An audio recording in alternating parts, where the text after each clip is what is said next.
शेतकरी मित्रांनो नमस्कार. अॅग्रो इंडिया गुरुमधून मी सुरेश अकोलकर आपलं स्वागत करतो. तर मित्रांनो, आज जर आपण बघितलं तर विजेचा तुटवडा शेतकऱ्यांना खूप भासावतो.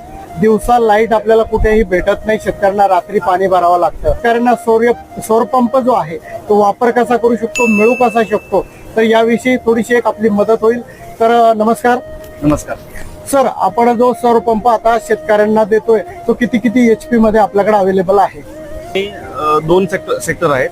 एक तर प्रायव्हेट सेक्टर आणि एक गव्हर्नमेंट सेक्टर. गव्हर्नमेंट सेक्टर मध्ये पंतप्रधान कुसुम सोलर पंप योजना सोलर ही योजना आहे. याच्यामध्ये लाभार्थ्यांना म्हणजे शेतकऱ्यांना 90% अनुदानावरती सोलर पंप उपलब्ध आहेत.